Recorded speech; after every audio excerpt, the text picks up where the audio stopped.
Para na sa para natin mimini mo sa kaminduha. Kuntinto sa ako. Sa akong kagwapo.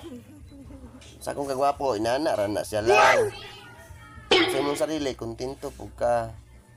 Sa akong natin mimini mo, naging kami. Nya gwapo ko. Kuntinto sa akong kagwapo.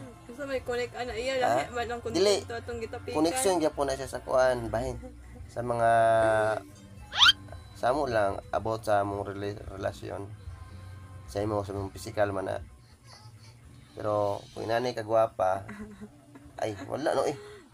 Ay nakablak ka. Hayag kayo. hayag yung kagwapa oy. Mo na gingon lang maging kontento ka. Ganit na realize na ko ba nga dapat ay makontento. Natin mo. Kontento siya sa akong kagwapo. Gwapo, di ba? Oo, kontento siya te meme ya, pero ang pangutana kontento ka te meme. Ay, lang. Kung kana lang imong gikuan lang. Di pangutana. Kana lang imong gipangutana. Atik-atik. Kung kuan dili po kontento sa iya. Unsa ang prueba? Ang prueba, ang liwat namo among duga o sa iya dai. Oh. Ha? Nya makaingon kay di ko kontento na tinimi. Kontento na ko kay among duga oh. Wala mong duga.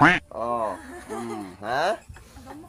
Sa mong kana, o sa man wala o kalusot. Anak ra bitaw na lang. Ay kontento ka ana ra man. Di ko na taniya. Maging kontento ka. Bago kay tagduga. Yan, di ko na ta. So naon kay mo ilok ya. Ay, may pagkana ko ilok. Aman. Dili ko rin lahi sila. Ilok. Oh, namiyay na ilok ay. Ilok. Puti ang ilok, puti. Puti lang. Bulay ko no? Bulay ko no? Ano kami kino? Sa balibong pusa. Nay balibong pro langanin kayo.